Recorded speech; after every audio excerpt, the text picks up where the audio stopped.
Karen, we're thrilled to have you here. Thanks so much, and go ahead and take it away.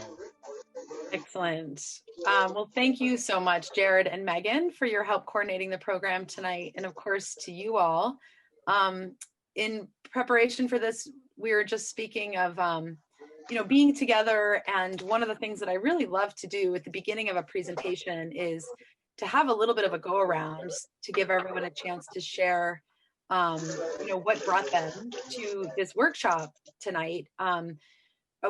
As you know, we're basically going to be talking about permaculture kind of 101. I'm going to go over the fundamentals and the basics of permaculture and some of the methodologies and basically how I do a design process. And hopefully you will all be able to leave tonight's or today's presentation with a good sense of how to kind of read your landscape and be in relationship with it in kind of a regenerative, mutually beneficial way. So just a couple quick housekeeping things. I do notice if you don't have your microphone off, it might be a good time just to kind of click that mute button, and that'll just help prevent some background noise as we move through the presentation. But so because we have such a large group tonight, I thought maybe, we were thinking that potentially everyone could just do a quick type in the chat, like one or two things, like why you are here tonight or today, why you want it, what do you hope to learn about permaculture, like, and or if you already have a little bit of experience and you're just looking to deepen in that experience. And also Megan is putting in where you're from as well. Sorry, Karen. Yeah, and where you're from. We'd love to hear where you're from. That's right. Thanks, Jared. Yeah, and Megan has just put the dates and the topics for the next the upcoming presentations. Oh yeah, somebody had asked, so I just popped them in there. Thank you. Yeah, so just in case you haven't yet had a chance to check out the chat. So just let's take like a minute or two and just go ahead and write in maybe something that you're hoping to learn tonight or what brought you here to the presentation. And I can try to cater to those interests. Nice. Oh yeah, and in your place, where you come from.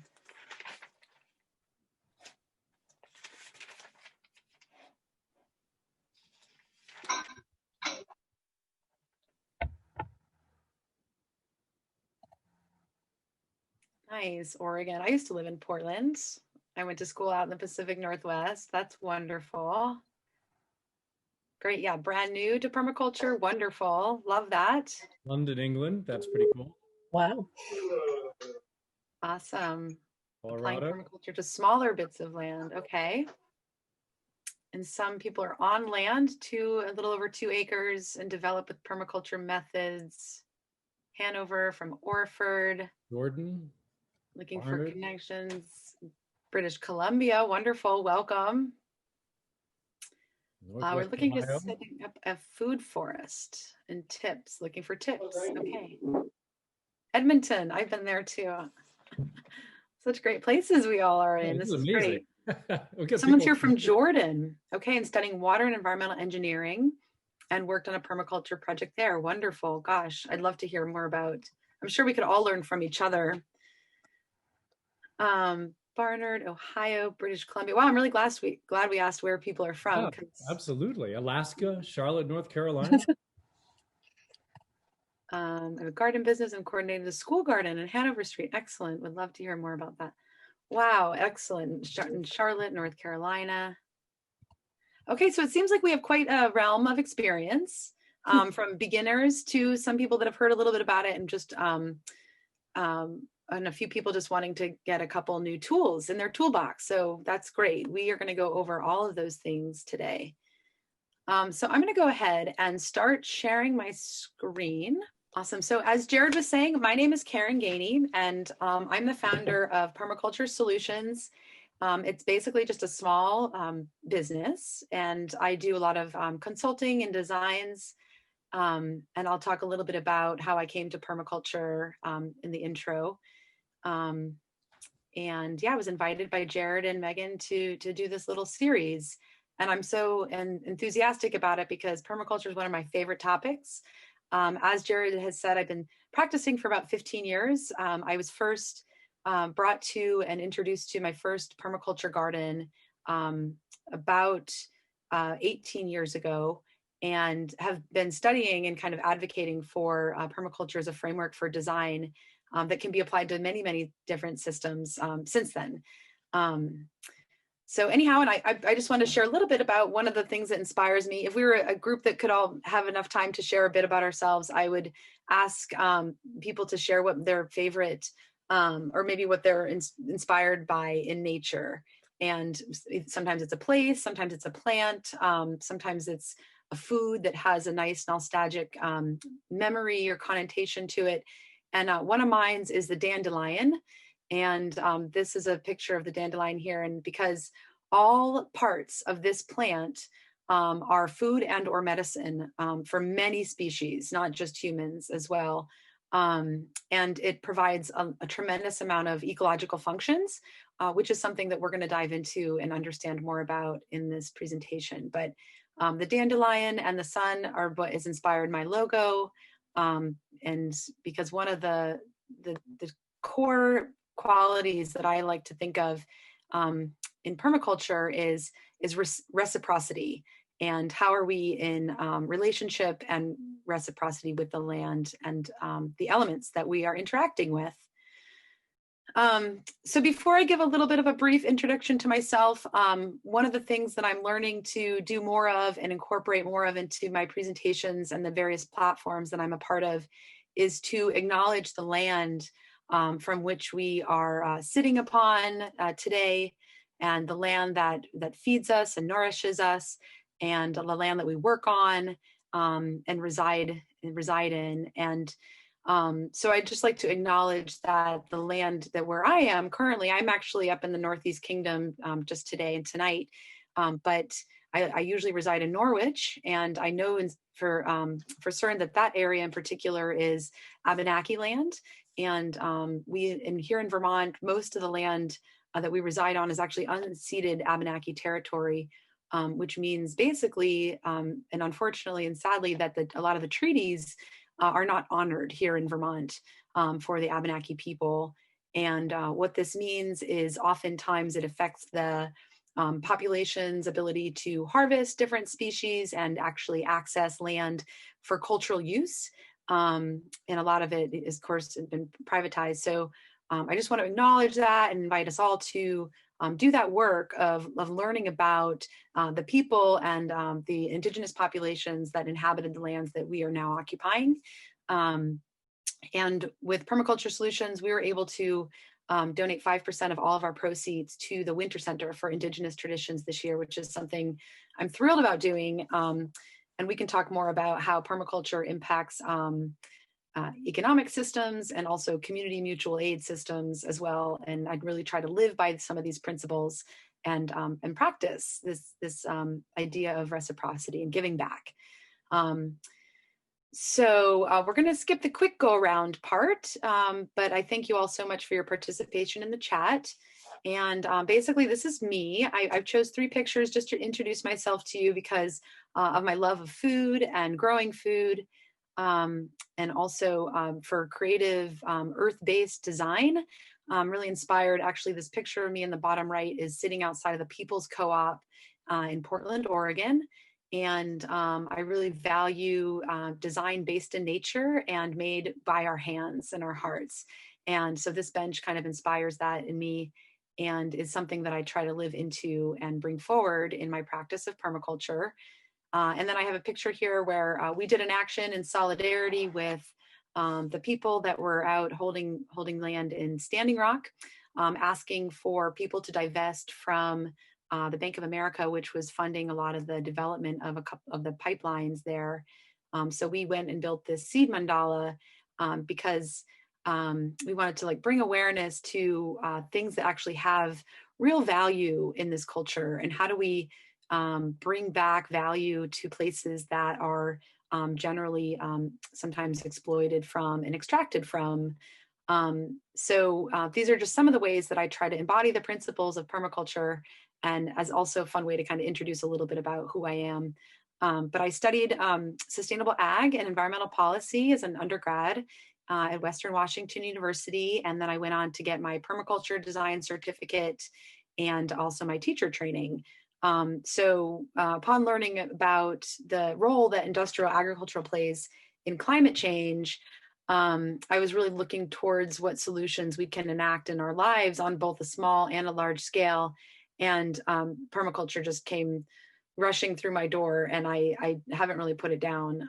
And hopefully some of that inspiration will kind of carry forward with you too, as you see what an incredible framework it can be for really applying and grounding solutions to not only food production, but policy and community as well.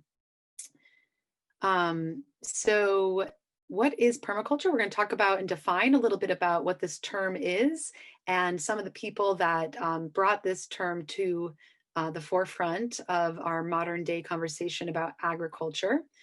We're going to go over a little bit of a design process, what that looks like, what these, how we really define process of design, and all the way to mapping. And so hopefully you can get some skills there. Oops, go back.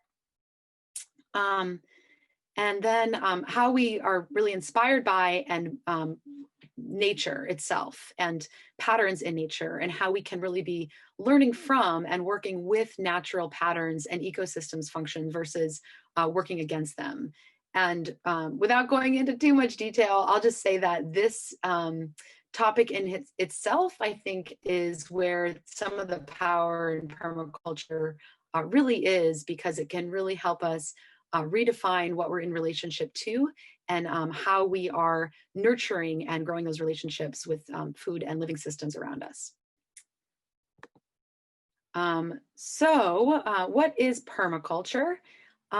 So this is basically a term that came from the topic permanent agriculture. And I have a little bit of a hard time with this definition, because there, as we know, there isn't a lot that is actually permanent in this world. The one constant is change. But the person who put this term together his name is Bill Mollison, and he is an Australian scientist. And what he was doing in an attempt to define this topic is to say that we can create growing systems that will always have a regenerative quality to them. And that is kind of this idea of permaculture. So he was a scientist from the 70s, and actually what he did is he traveled to a lot of different places around the world and was studying kind of whole systems theory and practices within different cultures. And a lot of these practices actually came from some of the First Nations people in the United States and other indigenous tribes around the world. So this is also kind of a modern application to really ancient practices that were used in kind of balance and coordination with natural elements. So I want to be sure to acknowledge that this is a term that is still alive, and it's still evolving, and we can certainly define it and use it as a methodology for applications in our gardens and in our lifestyles. And but it's definitely not to be kind of stagnant or rigid. It's a living topic and definition. And so Bill Mollison and also his student and scientist David Holmgren really put together a lot of what I came to understand as permaculture, and looking at how we can maximize beneficial relationships between and among things, not ourselves as people, and also our relationship to the earth, and also looking at relationships between and among plants and how they are specifically interacting so that we can maximize those relationships. So a little defining for us here. So basically in permaculture, the foundational aspects of this as a topic, it really comes from what we call ethics and principles. And so in the screen here, the three ethics of permaculture are earth care, people care, and fair share. And I love this because while it is so simple, it is also so very profound to think of an idea that if we actually followed these ethics, how that might change our lives and what we're in relationship to. So basically, as simple as earth care, like we're really thinking about this reciprocity. We're taking care of the earth that also sustains us. We're recognizing that it's an interconnected web of life that is working kind of in symbiosis or symbiotically together. People care involves the care of ourselves as kind of nurturers and stewards of the earth and each other. And you'll see also when I talk about permaculture, what I'm doing more these days as well is really bringing in some social justice components because we can't really talk about care or justice for the earth without also talking about that care extending to all people. So one of the ways that this translates in permaculture is that we're always recycling the abundance that comes from the system to the people that might be most vulnerable to fractures in the system. And what we learn from nature is that these cycles of abundance are prevalent and prominent in a lot of things. And so we want to model that. So this can look like, planting an extra row in your garden and donating that row to the food shelf, or saving seed from year to year. And like oftentimes we plant one seed and it actually yields us, 20 to up to 100 seeds. So maybe, starting a seed bank in your community or with your book group even, and then dispersing those seeds to people that might otherwise not be able to afford them.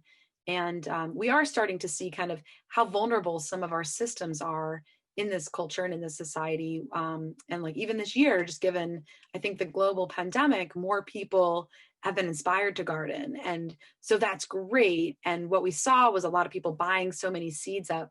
But we always want to make sure that everyone in our community has access to those seeds and also those resources around how to plant seeds and how to care for them. And then also Fair Share is very similar, that we are, I kind of already spoke to it with the people care, because I think of this as kind of one and the same, where we're making sure that the distribution of abundance is going to the most vulnerable populations in our communities. And then we've also kind of evolved this term a little bit from the days of Bill Mollison into future share. So in this ethic, we are thinking like what we have for now, what do we have for our storage, and then also what do we have for future generations, to be sure that they are able to have access to knowledge resources and around growing food and determining their own futures. So that's the core. That would be the stool of foundation of the ethics of permaculture. And then around the outer ring that we see on the screen are the principles. And these are 12 principles that kind of have been developed to give us a little bit of a guidance and a framework to work off of. And, I find that even in my almost 20 years of practicing permaculture, I still come back to these. And they're great reminders when I'm doing a design and working with the land and trying to determine where things are going or how I'm prioritizing my own day. We have a lot on our plates as people living in this day and age. We are often managing many different facets of our lives, our family, our jobs, our homestead. And it can be daunting when it comes time to make a decision, especially something that can be so permanent as planting trees or an orchard. And so checking in with these principles can be really helpful just in that process of coming to a decision. And I really believe that if the principles and the ethics of permaculture could be known and practiced by many of us, then it could really help to start pivot different sectors of our society, which could really use a little boost and maybe some inspiration and solutions. So yeah, and I'm gonna talk a little bit about a couple of these principles as we get into them, into the presentation. But the first one here is creatively use and respond to change. And I love this too, because it really teaches us about how to interact with the natural world that is actually in a constant state of change. And then observing and interacting. This is something, as an early, young adult, I had learned that I actually hadn't had the opportunity to really hone in on this skill. And when I say that, I like, what does it really mean to observe? And so to really notice something in its detail and pretend also over maybe a time horizon. I think that we are kind of battling against this cultural nudge, if you will, to be working fast, working productively. And I think that's all fine and good, but we can often, because of that process, we can lose sense of maybe a couple of important details that might inform the way that we're going about approaching our land design. And, you know, if we're not taking into account the 4 seasons, full observation, we might be missing the fact that there's a, you know, a little a flock of cedar waxwings that might be nesting in our high meadow grass, for instance. So anyway, I really I do overemphasize this, which can seem to be a very simple principle, because our ability to observe and interact with our surroundings directly relates to our ability to kind of come up with creative designs and that can be inspiring and engaging. So yeah, anyway, a couple more of these: catch and store energy. You know, we're thinking of biomass. We're going to talk a little bit about what it means to be stacking functions in permaculture. And one of the main reasons that we are looking at the ways that plants are planted and integrated together is because we want to maximize the amount of the sun's energy that we can then store, and then with that energy produce plant material that is providing food or fodder or medicine and or carbon in helping to enhance those cycles that really actually and ultimately lead to biodiversity. So I would say that's a part of the meta narrative, that larger macrocosm that I like to ground myself in, so that we can say, yeah, we're here to create more biodiversity, especially given the amount of species and habitat loss that we've witnessed just since the Industrial Revolution. Okay, so what happens when we apply these principles? We should be looking for feedback, and what happens when we're enacting the principles. We should be looking for feedback loops that are telling us that we're working in good balance and relationship with nature.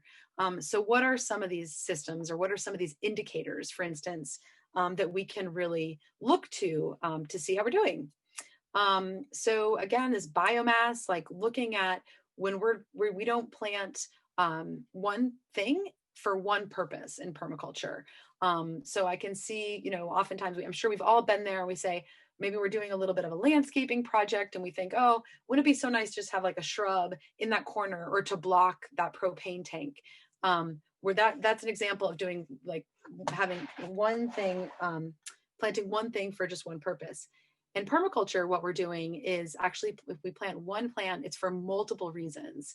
And so some of those reasons we're going to go into, but I might, you know, I don't want to plant anything that's not benefiting the local pollinators, that's not building soil that I can't use in my teas, or maybe medicine for either me or making compost teas, or it might not, or it's also providing an ecosystem function, which could be nutrient recycling, water exchange. There's so many different ecosystems that actually all plants provide.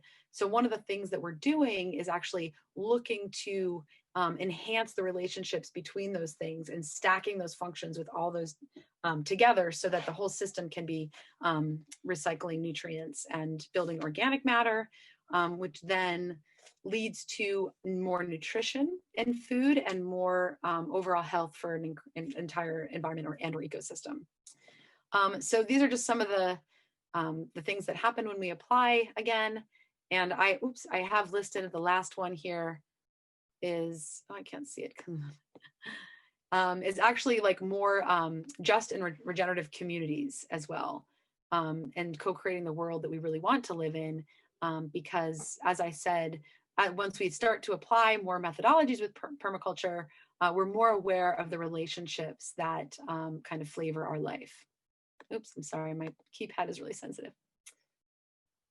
Okay, I just want to check in. Are there any questions about anything that I've said so far?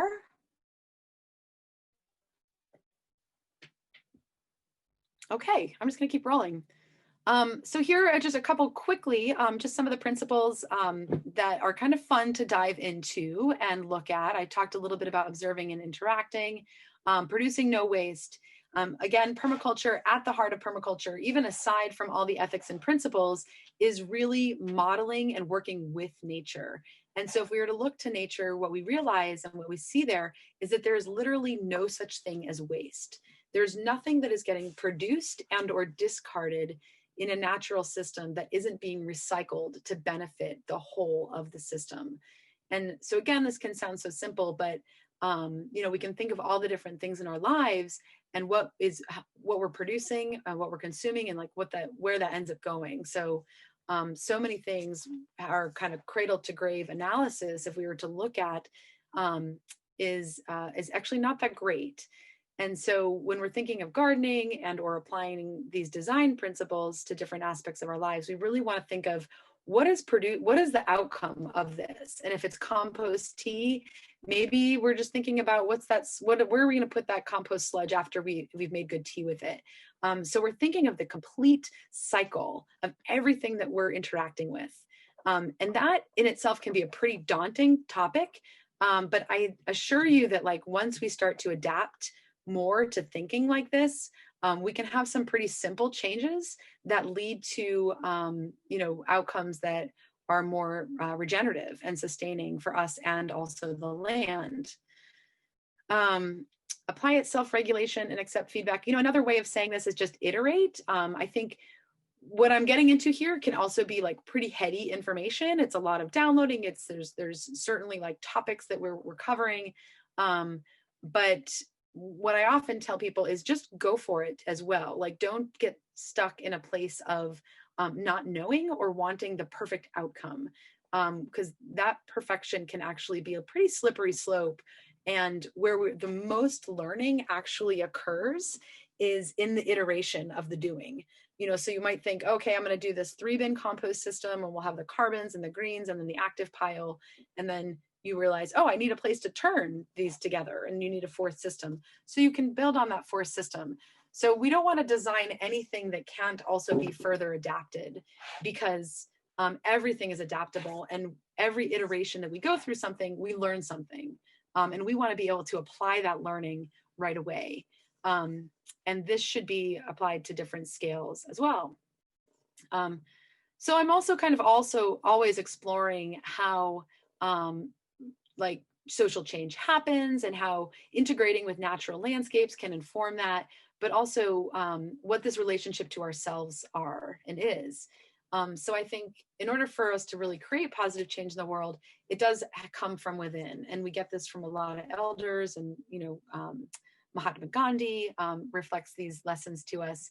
But I like to also point out how when we enact these principles of permaculture, we're also really shifting things within ourselves. And like an example here is this inner shift of recognizing that actually there is no such thing as trash. There's use and need for us to have this concept of that we can throw something away. We should always be thinking about its next life and iteration.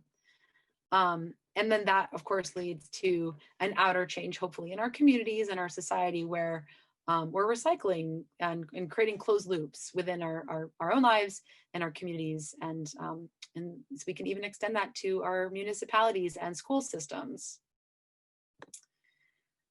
Okay, so we're going to go over this is the basics of a design process. So actually the very first aspect that I would do is to actually create what's called a goals articulation. And I think this is coming up in the next slide as well. But we can't know where we're going without defining where that place is, right? And so whether you're someone in the class today that has like 2.5 acres or 50 acres or just an apartment, it's still good to kind of map out your vision. And what I usually do is it's a goals articulation process, and I'll send this to anyone that I'm working with. And it just helps to think through, what do I really want, and what can maximize the potential of this landscape? And I often say to kind of do this process in such a way that, like, if money were not an issue, what would you fully be interested in integrating into your landscape? And that can look like a community orchard. It can look like pathways. Maybe it's just growing, the amount of spinach that you want to consume in 1 year's time on your lot. But defining this is definitely a key aspect to being able to create a design and then implement that design in such a way that you're really getting to what you had set out to do. And this also actually kind of helps us integrate with what's already existing in nature. So the next step would be to do what is called an analysis and an assessment. And this is just looking at what currently exists on your property. Where is the sun? And by this, I mean, where's the pattern of the sun? And while there are a lot of tools that help us, we can go to online applications and type in our address and see where the sun and moon patterns are in the summer and the winter, which can be helpful. But I often also really like to ask everyone to notice these patterns and get that observation skill going, right? And so looking on your land and create like bubble diagrams. And what this looks like is, just maybe having a quick sketch and saying, okay, I noticed that the morning sun is over in the, the eastern, southeastern corner of the land, and maybe draw a little bit of a circle around that. And then follow that throughout the course of a day, a couple of different times of year. And just there in itself, it's going to reveal itself to you where the best places for sun are, and therefore where you might want to plant those plants that, like, for instance, trees or your annual garden. So we're also looking at slope. This tells us a lot about a landscape.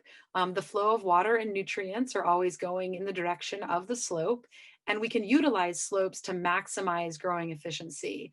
And there's a couple tools that are utilized in permaculture. One is called a swale.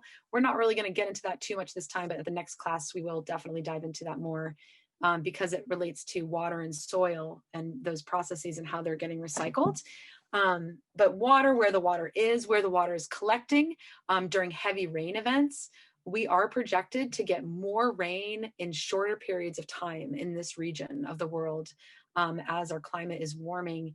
And so we want to be thinking about, usually what we do is we slow and sink and spread water, because we want to be utilizing all of that water before it runs off of our property or doesn't get utilized to its fullest potential.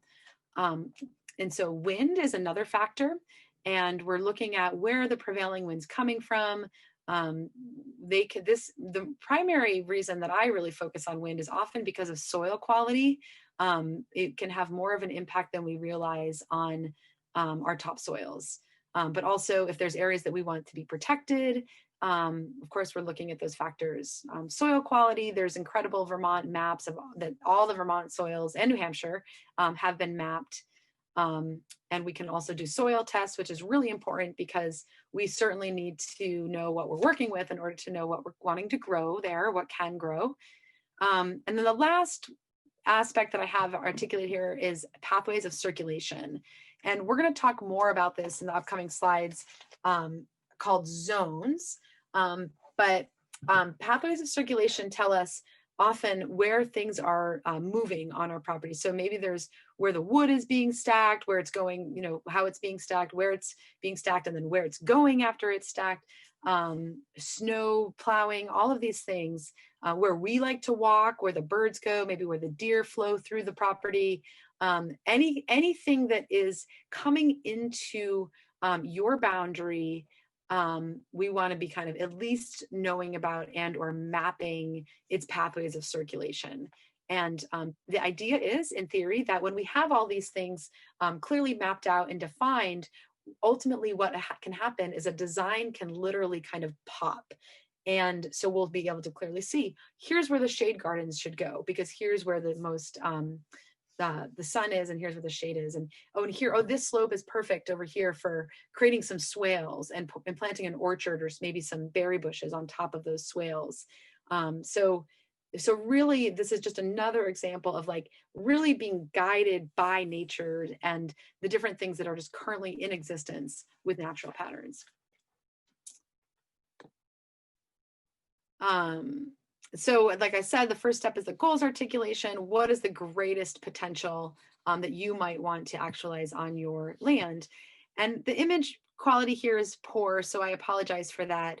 But basically what this can entail is getting to a place where you have different zones mapped out on your landscape. And I have a website, and on that website, there's a number of different examples of sketches and some designs. But this would come after you get all those bubble mapping processes done. So you can see, okay, here's where the pond should go because this is where the water collects every spring.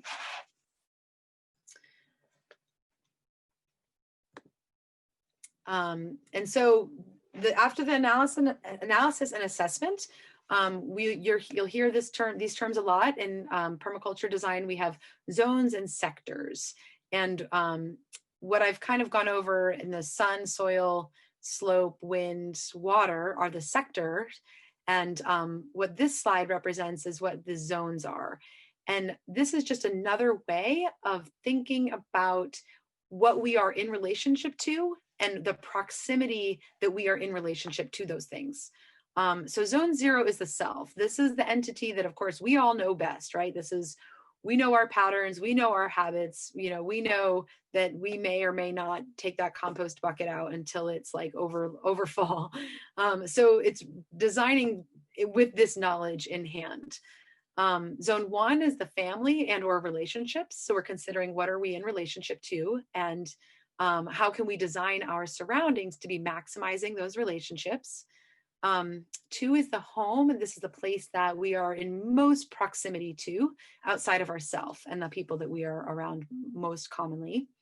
And then we have the garden in there. The garden is a place that we are visiting sometimes daily, sometimes a couple times a week, depending on your interest in gardening. But then beyond that, there's this shared ecosystem. There's boundaries that we live within. And at some point there is going to be an edge. And that edge might be the edge of your property. It might be where the meadow meets the driveway. It might be where the meadow meets the forest. And so this zone in particular is something that we're always looking at with and kind of intentionality, because it's these places whereas one zone moves to the other that are often the most diverse, and that is often where the complex interactions are taking place within an ecosystem. And then beyond that, we have zone 5, which is kind of what we consider to be wild and have intrinsic value. And so if we were to incorporate this into our design analysis, we want to be aware of things and like leaving spaces that we are interacting with very little kind of a footprint, if you will. And in some ways, this is my attempt to also kind of decolonize our actions and our intentions, because if we're only looking at places for what they provide, then we're a little bit of a colonial mindset that comes from extracting and exploiting. Whereas we say, that is an area that has its intrinsic value, and that's the animal corridor. That's the place that the moose and the bear and maybe like the big species as their habitat. And we want to honor and respect that, and for its wild and intrinsic value. And then I added, I'm sure there's other zones that we could consider. Consciousness, I kind of like to play with that one a little bit because it's also a collective space that we are all engaging with. But I wrote on here zone 9 in space and cosmos. I mean, we can't ignore the fact that we are living in a time where these areas are looking at being explored, or they have been explored, and we need to think about how we're going to be in relationship to those spaces in a way that isn't only perpetuating extraction and exploitation. So that kind of in a nutshell is the basics of a process of a permaculture design, using the principles, some of the ethics, and then doing a sector analysis, which is basically what is in the natural elements, and then looking at the different zones and how we want to be interacting with the different zones. So I hope that wasn't, there's a little bit more here on zones and sectors. This I just wanted to show you.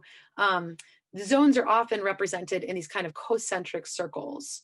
And so here we have Zone 0, the people again, and then the house, the homes that we're kind of dwelling in and frequenting, and then Zone 2, less intensely managed areas.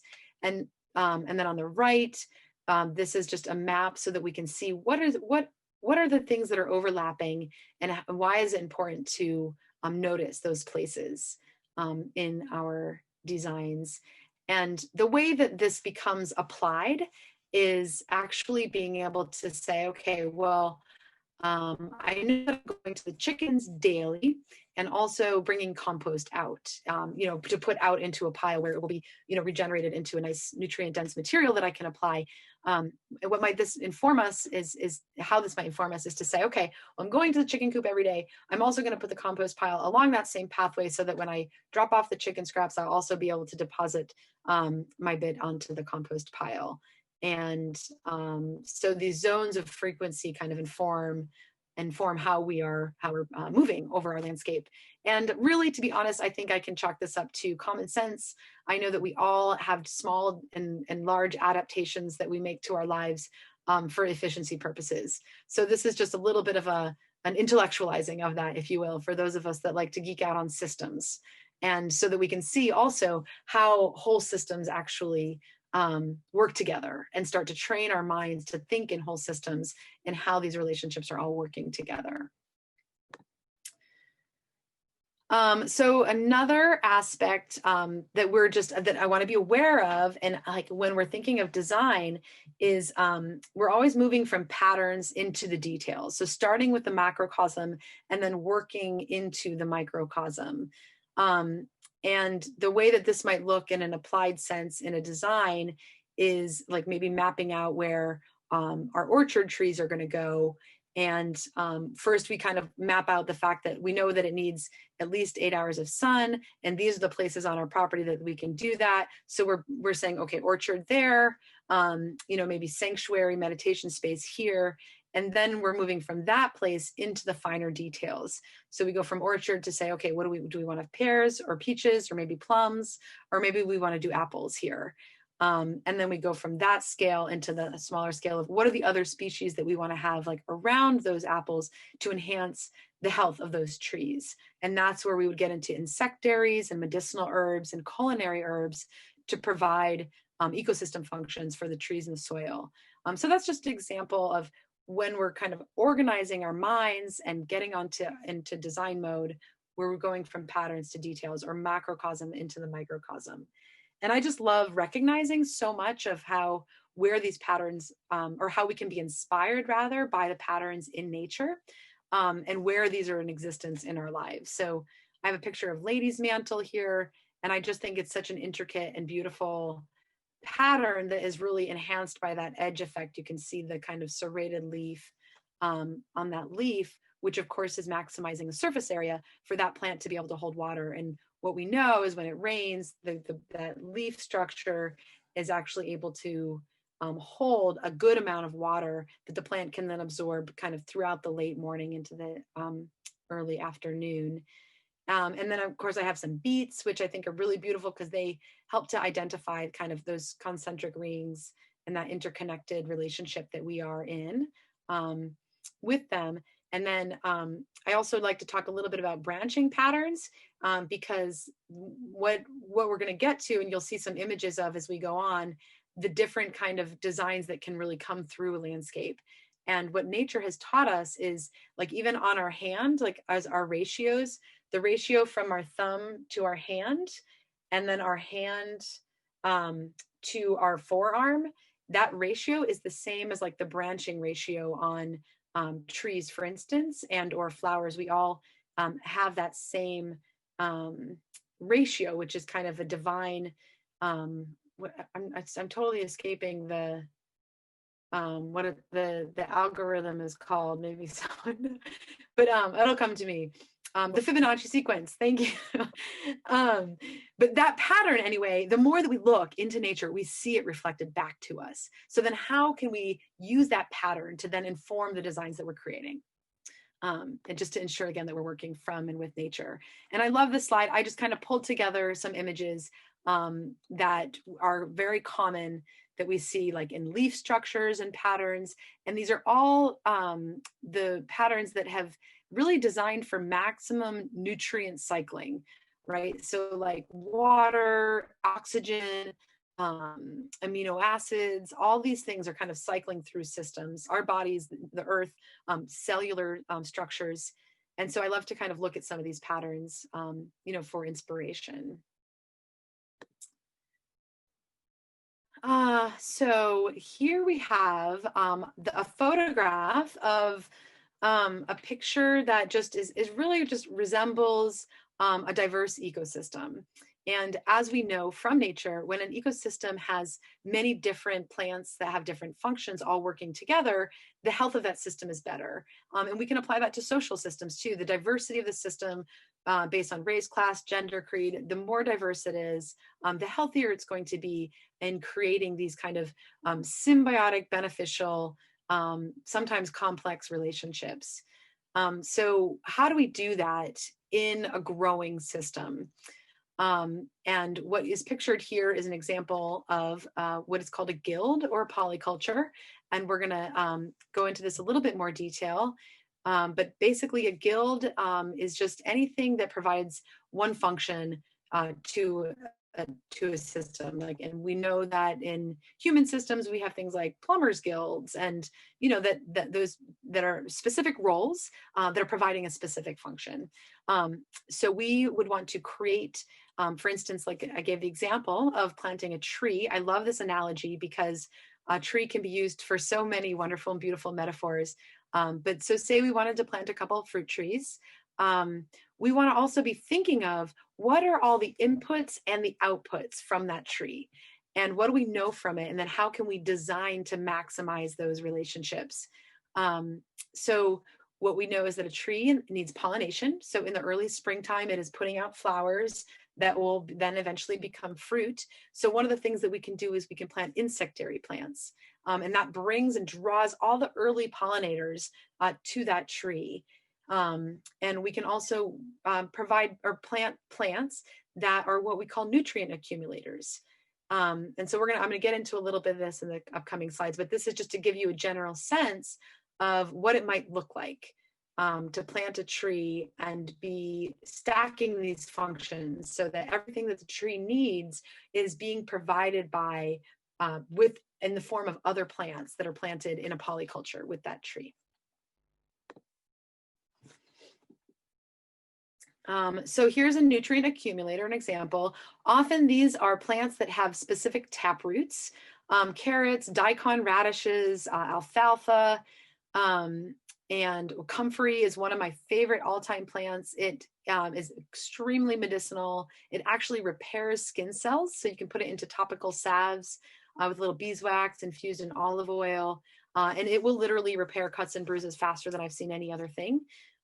Dandelions also have those tap roots. So anytime you see a plant that has a tap root, what it's doing is just by nature of recycling water and nutrients, it's bringing up minerals from the subsurface layers and making those accessible to the surface layers, or the just below the surface. So we want to maximize. So like an example of this in a planting might be planting thyme, which is a ground cover, potentially next to some yarrow, which is going to have that taproot. And then together, those plants are really increasing the amount of organic matter that is going to be made available to the plants in that soil. Oops, I have spelled mullein wrong. Mullein is actually spelled M-U-L-L-I-E-N. I apologize about that. And if you want, I have a couple handouts as well. If you want, you can put your email maybe at the end of the presentation into the chat. And Jared has agreed to, if I email him some of the handouts, he'll email those out.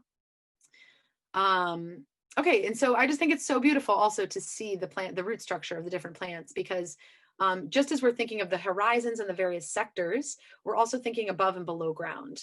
And the general rule of thumb for a tree is that if we're planting with that polyculture, which is also, you'll hear me refer to that as like a mulch ring, within that mulch ring, the tree is accessing about, I would say 90% of its nutrients from the diameter of, let's see, how do I say this? So halfway up the tree, that would be the radius. If we were to put that then horizontally on the ground, halfway up the tree is the radius. So double that would be the diameter. It's that circumference of which the tree is actually absorbing and accepting the nutrients from. If I didn't completely clear as mud, right? I think I made the point. So this is just another picture, an example of a polyculture in a guild. There's a lot of different things going on here. So to someone, okay, to someone that might not know what a polyculture guild looks like, this might look a little messy and say, oh, okay, it needs to be weeded.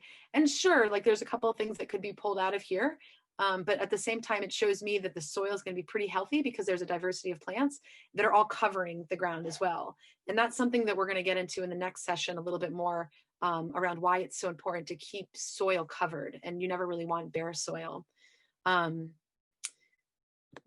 And again, just another example from like kind of an aerial view. These, I often do a lot of drawings that are specific polycultures to specific trees, because of course there are plants that will bring more beneficial insects to specific plants over others. But it's definitely not out of the question to be planting things like even berry bushes under tree canopies. The best time to do this is in the first 5 years of the tree's life. You can still plant orchards with companion plants and guilds and polycultures, but oftentimes the root zone is more occupied by the larger roots of the trees. And I love to kind of design and envision orchards that are connected by these mulch rings and these plant communities that are all providing a different function. And then build pathways, and then you can really get into the beauty of what would be an integrated landscape. And to see all these different things in action together is quite amazing. So this is just a little bit of a review about what various ecosystem functions are.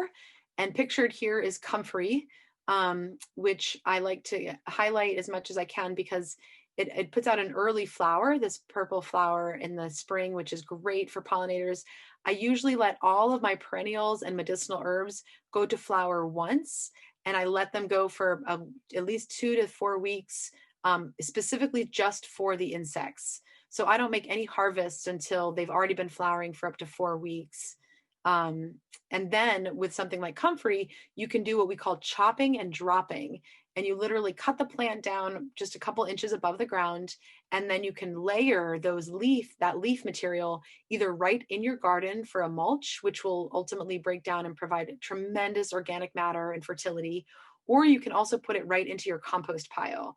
And you can do it green and that's okay, or you can do it brown and that's okay. You'll get more minerals if you put it in green. But anyway, that's just an example of how you can utilize plants, and then you can get 4 to 5 harvests off of it a year. And that's the same with things like lemon balm, oregano, and a lot of different herbs. So the nitrogen fixing, there are specific plants that include clover, and I think I have a list on here that we'll go over. And these are things that are working in a beneficial, they work with actually beneficial bacteria that create little tiny nodes on the root matter of these nitrogen fixing plants. And they actually bring nitrogen right out of the air and fix it into the soil and make it available for plants to uptake. We talked about nutrient accumulating, which are mostly plants with taproots. Insectaries are often, most plants could fall into this category, but many plants that have what's called an umbelliferous flower, yarrow is one, tansy, anything that has like oregano, these are plants that are kind of early and or long blooming. And because there's certain things that'll kind of come up and they'll bloom and then they'll kind of die off. Those are not things that are insectaries. But these are long blooming flowers that will kind of continually feed and supply nectar to a lot of the different pollinators and insects.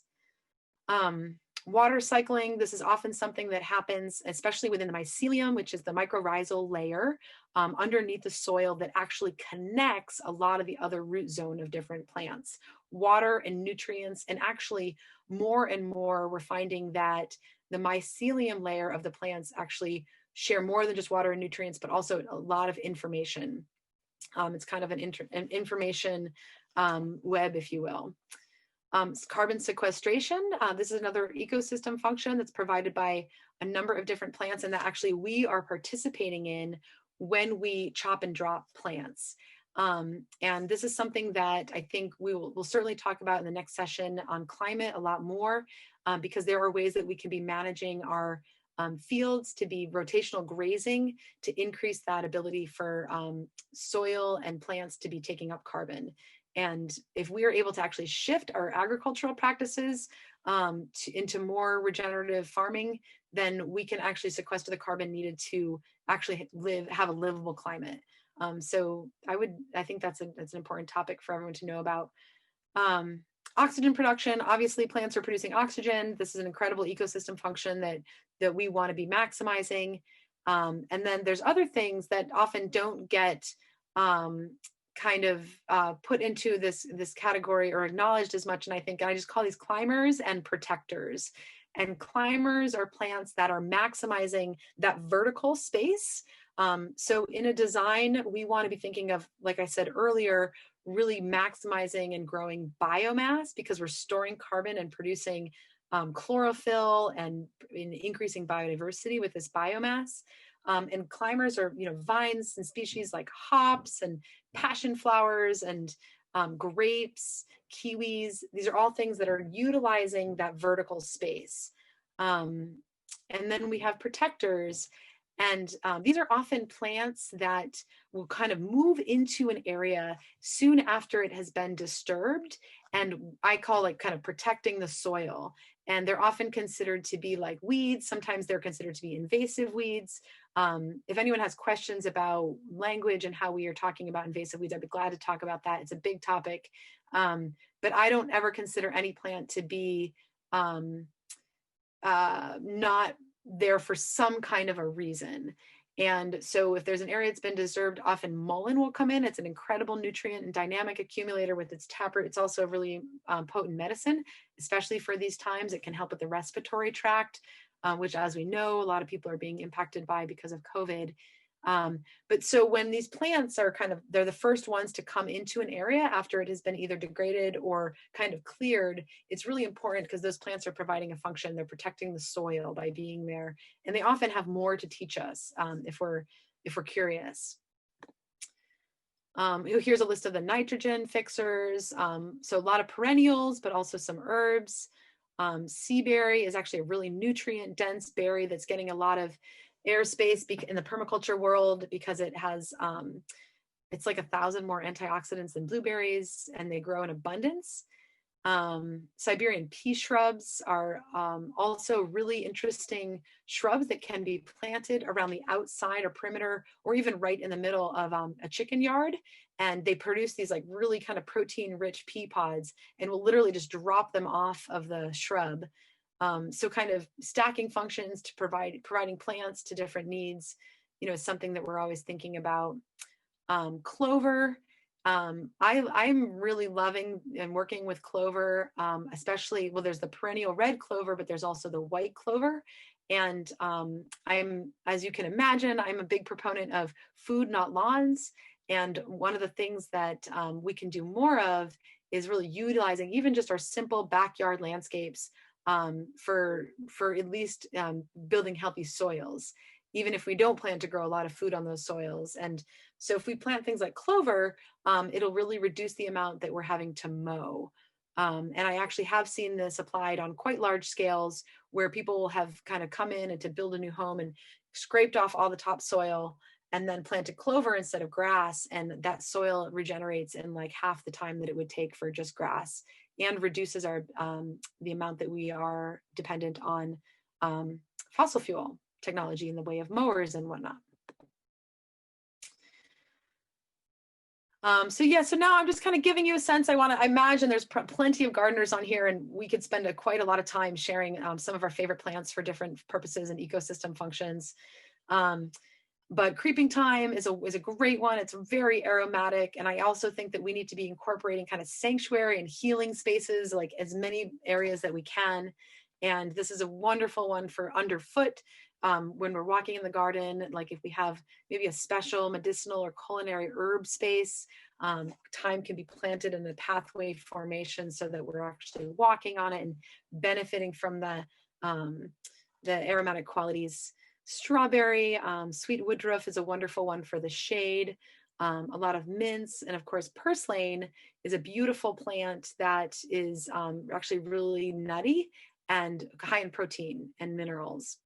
So yeah, these are just a couple of my favorites, and also what I kind of use for my design palette, for different spaces. And of course, the list of insectaries is huge. I'll just kind of go over some of these because I want to get to questions if anyone has them. I cannot speak more to the benefits of native shrubs. There's some of the most beautiful plants that I've seen that provide incredible insect reservoirs for multiple colonies of species. And when we're thinking about increasing biodiversity, we really want to be thinking from large to small scale, and even really so much of our health and wellness depends on life in the microcosm, which is literally like things in a micro scale, which of course are insects. And these little bugs really contribute so much to our lives by way of pollination, and also just flowering in ecosystems and perpetuating the life of a lot of these plants. So shrubs can do an incredible job, like occupying space, but also providing blooms and berries for habitat. And like for instance, the Viburnum trilobum I meant to list on there. It's also called the high bush American cranberry. That provides an incredible nutrient dense berry for up to 6 to 8 different species of birds. So that, and actually half of them being migratory birds. So I think maximizing the amount of native berries that we're planting in our properties can also really enhance that bloom time calendar as well. So that what we might be missing out on from the early, mid, and late blooming perennial plants, the native shrubs can also be picking up on. So elderberry is something that's an incredible plant, extremely medicinal, very native. It loves kind of those wet, moist edge areas. And it's an incredible medicine. It helps us keep a very vital and strong immune system. The Gomi Berry is interesting. That is, we're having some success with some trials growing in the Vermont northern climates. Very nutrient dense berry that we're seeing in kind of granolas and other things for its nutrient density. And the service berry is also Saskatoon. I had the privilege of having an abundant, someone shared with me their abundant harvest of Juneberries. I made some Juneberry Pies, and they taste similar to a blueberry and a little bit like, a little bit more pungent than a blueberry, but incredibly delicious. So one of the other kind of outcomes that we hope to get by way of diversifying our landscapes is also diversifying our diets. There's so much food that has been over commodified, and seed strains that have been, kind of commodified just for their packageability and their shipability. And we're missing out on so many different berries that we can really be benefiting from. And, not listed here, my favorites also are like currants and gooseberries. And again, very high nutrient density. And also, if we don't eat them, the birds end up eating them. So there's no waste that's happening, and we're just enhancing our habitat by incorporating some of these plants. So let's see. So this is an example here of what it looks like to be gardening. You might have heard this term forest gardening, and sometimes it does actually mean gardening in the forest, but more often than not, it's gardening like a forest. And so when we look into a forest, what we see is like diversity of species at different heights, and all like kind of different stages of growth. And so that would be translated into a system designed to maximize this diversity. Is kind of looks like this, where we have climbers, we have some ground covers, we have some higher like successional trees that might be nut trees and fruit trees, and then berry bushes, and of course perennial vegetables and annuals, all working together in one system.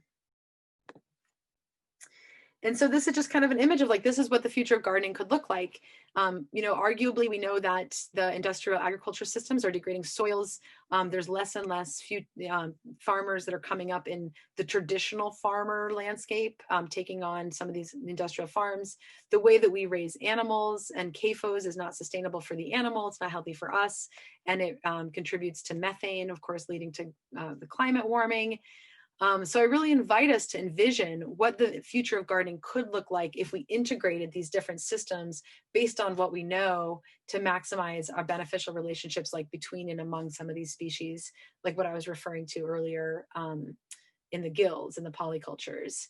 And I think that, some say that even with this, we would not be able to grow enough food to sustain our populations. And I challenge us on that. I think that what I've seen come out of a diversified permaculture system is more food in smaller acreage, and it's quite phenomenal to see the different ways that we can really be maximizing what we're growing with just a little intentionality. So just to kind of wrap up quickly, one other thing is that I always like to talk about, because while we can design the perfect natural system designed for maximizing food production and nutrient recycling and reducing the amount of waste and increasing organic matter, we are also, one of the just laws of nature is like unpredictability and complexity. And so within these systems, one of the most complex and unpredictable systems that I'm aware of are human systems.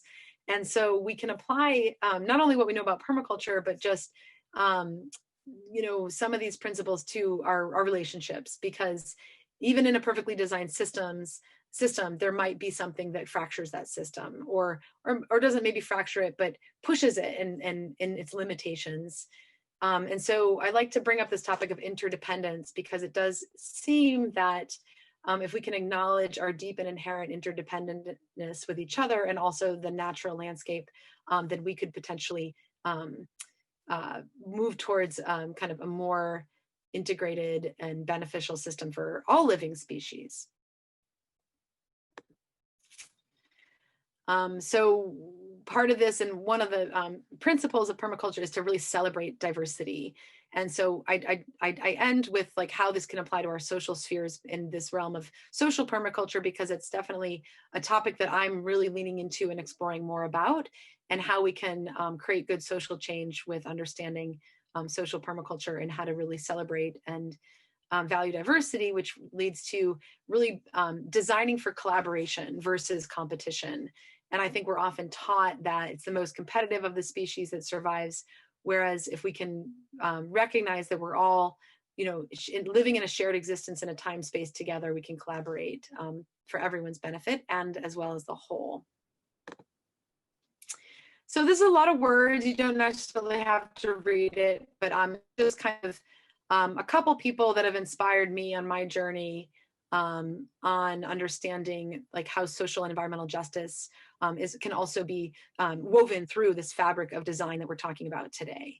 I think it's important to do that and contextualize that we have, with this knowledge comes responsibility and privilege to be able to kind of reframe and reprogram the way that we're thinking about living on this earth and with each other. And so, yeah, Peter Bain is someone I have quoted here. He is one of the, I would say, the grandfathers of permaculture.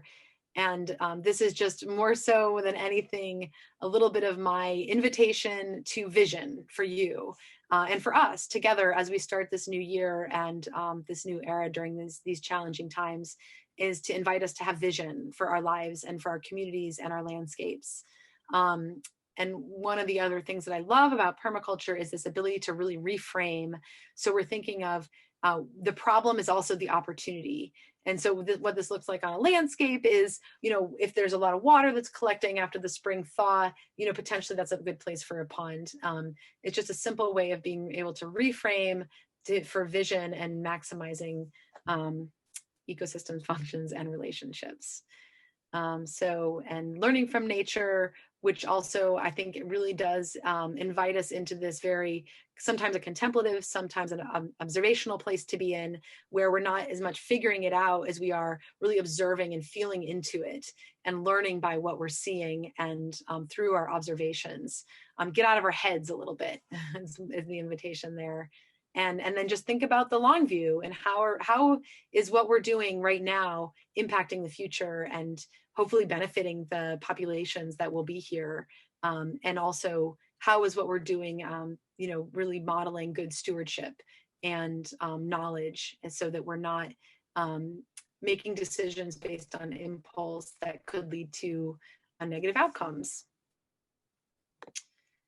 And that is basically the presentation. I have just a couple resources on my website on here that it has some like design sketches, and hoping to have some more handouts and educational materials there.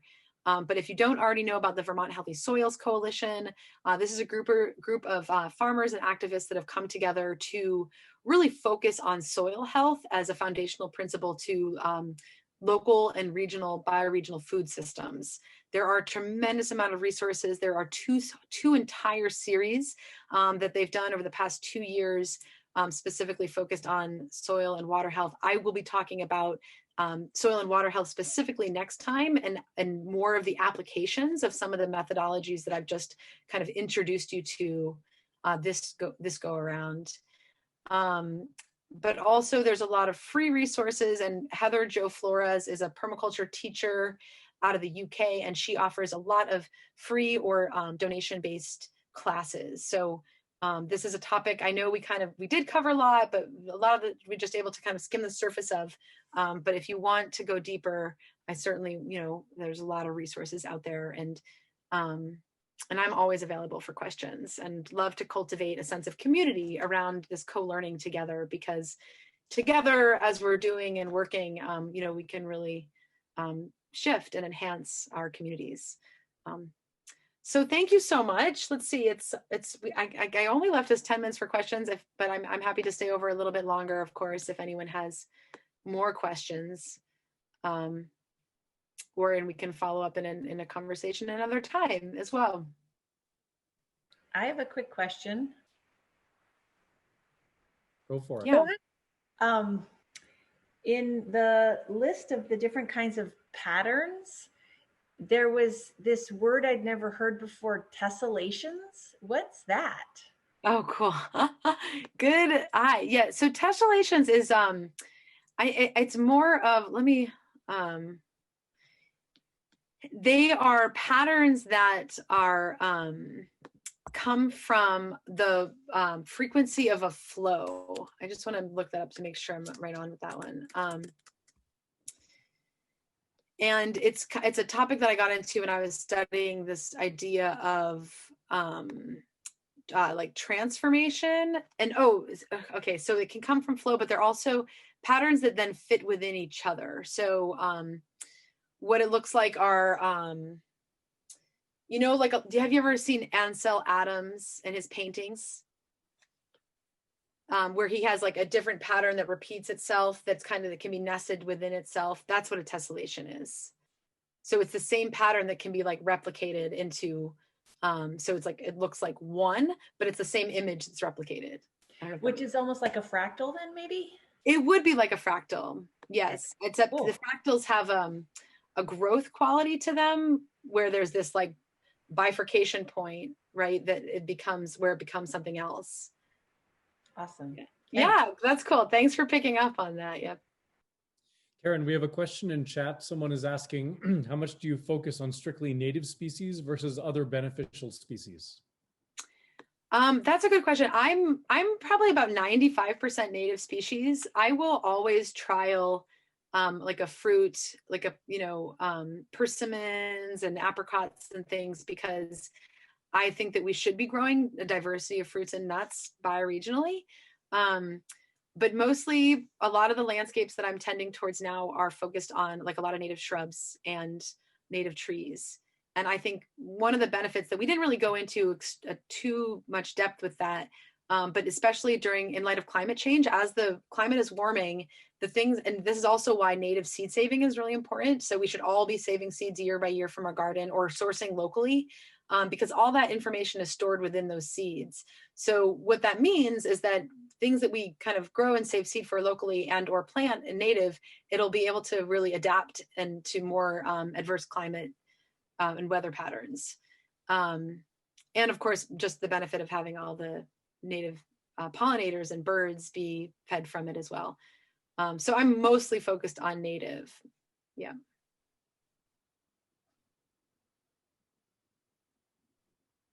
Any other questions? Was that helpful? Was the information useful to most of you?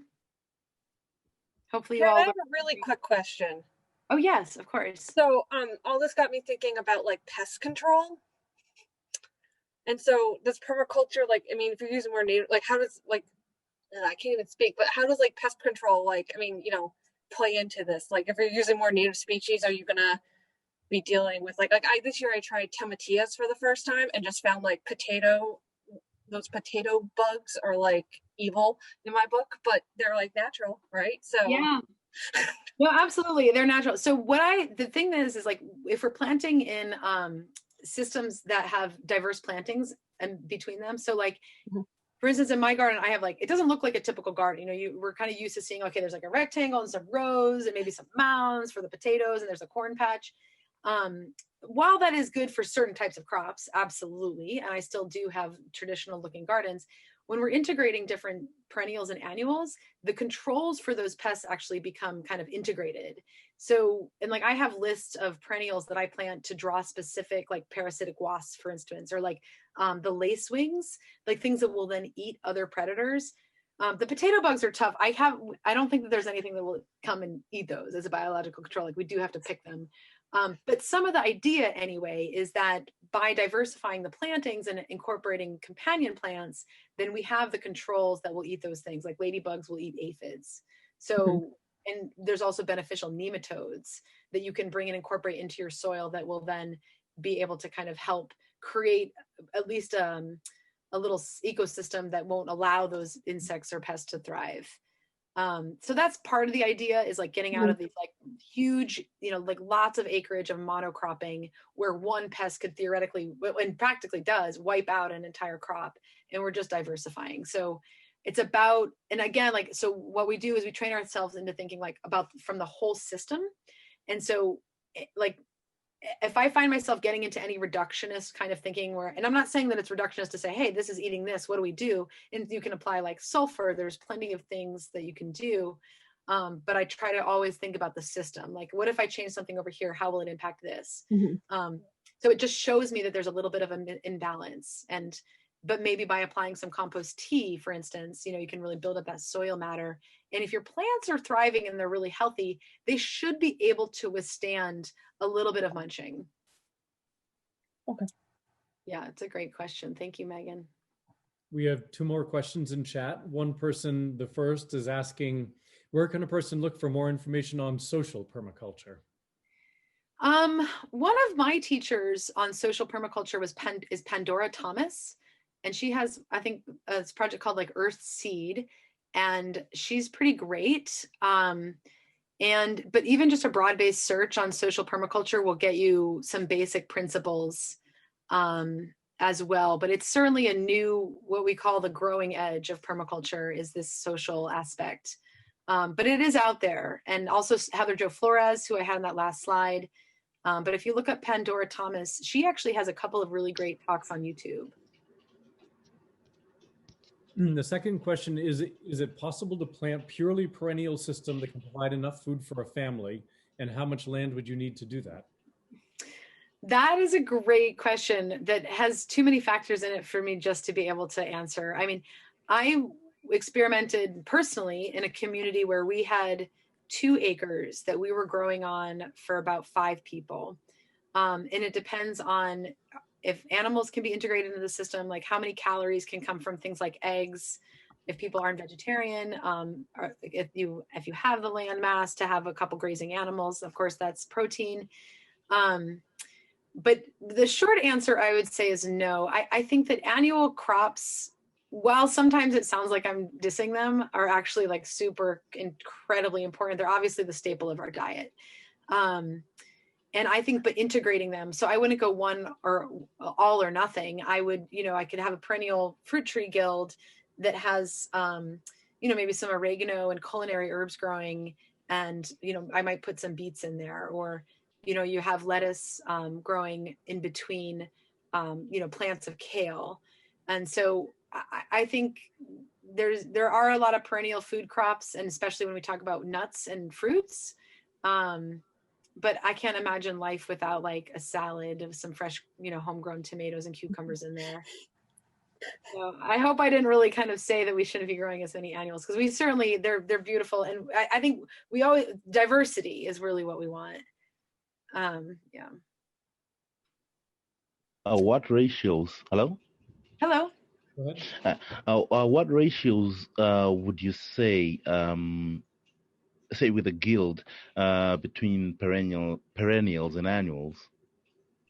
Just a rough guide. Would it be 60-40, 90-10? Yeah, I think it depends on what you really want to grow. You could certainly grow a guild that is 60-40 annuals to perennials and just have a couple of pollinators like oregano, lemon balm, thyme, in there. And you could really grow like if you had a tree or a couple trees and that was your main gardening space, you could grow spinach, lettuce, basil, anything that doesn't I wouldn't do tomatoes because that would need more sunlight. So it really depends more on what your land base is and what you want to grow. And especially if you're mulching, what that does is again, we'll talk a little bit more about this in the next time, hopefully if you're able to come, but by mulching, you're creating organic matter. So you're not having to till the soil every year, and having a couple perennials in that system helps to build up that organic matter. So you can actually grow more annuals in a smaller amount of space with perennial integration. But anything that, like I said, that doesn't need full sun, you could grow. But so I would experiment and try what you have and what you like, and just be thinking of things like the height and the width, and that'll give you a sense of what is going to happen underground with the root mass, because it'll be about half. It depends on the plant, of course, but just to get some size recommendations in your mind, so then you can think about where those things could go. But I'm a little reluctant to say like 60-40 or anything, because again, it depends on what you want to be growing. Thank you for the question. Thank you. There's another question in chat from Julie. I live in a rainforest. Juno, do you have any recommendations? Banana trees are great. Juneau, Alaska. You're in the temperate rainforest, it sounds like. The temperate rainforest is actually, in some ways, there's so much diversity that's already happening there. But if I'm right that you're in the temperate rainforest, I would say there's a lot of things that you could grow in terms of fruit trees and fruit shrubs. I would need to know more about your zone, I guess. If you don't we're kind of zone 3A-B to 4A, for instance, here in Vermont. And that basically means there's 4 seasons and it's getting into negative temperatures in the wintertime. But I would, there is a lot of diversity. I bet there is, because it's a rainforest. So and you're probably getting a lot of moisture. But if it's more temperate, you could be moving more into kind of persimmons and apricots. Probably can't move into the tropicals of like the avocados or anything like that yet. But I was in the Pacific Northwest. One of the farms that I learned on was called the Bullock Brothers. They have like one of the oldest kind of integrated landscapes in the country, and they had banana rings, and they plant bananas in such a way that they can, because bananas are incredibly, they recycle a lot of water. And so they can actually clean gray water systems. So you plant what's called a banana circle with other plants around it, and then to clean your water before it goes into maybe another garden. And you might be able to experiment with that. Yeah, yeah, banana. Another thing that's fun to grow in the temperate climates, but we think of as a tropical fruit, is kiwi. There's a lot of cold hardy kiwis here, or that you can grow here, and they're smaller. The commercial kiwi is like we're used to seeing it be kind of large with that hairy skin, but the Arctic kiwi is one of the varieties specifically. Is a smaller. It's a little bit larger than a grape, or maybe like the size of a cherry, and you can eat the whole thing, which is kind of neat. And they're vining, so they're really fun to plant along, in areas that you want to create some trellising or some terracing, or to create some vertical interest in your garden as well. They're great for that. So our next meeting will be the second workshop will be 2 weeks from today, January 17th. Would you tell us a little bit about what that will be about? Yeah, so I'm going to go over kind of what are some of the changes that we're expecting to see in light of climate change, and what are some adaptations. So specifically, we're going to go into a little bit more about soil and how to build healthy soils with both planting techniques, companion planting techniques, and like soil biology. And within that, we'll talk about composting, how to create nutrient-dense compost, and then climate, and then also water. And we're going to talk about how to slow spread and sink water with swale technology, and just to maximize the beneficials of water. It's great. Thank you, Karen, and thank you, everyone. It's been a Thank you all so much for being here. I really, really hope that you got something out of it. And if not, let me know, and feel free to be in touch with questions afterwards too.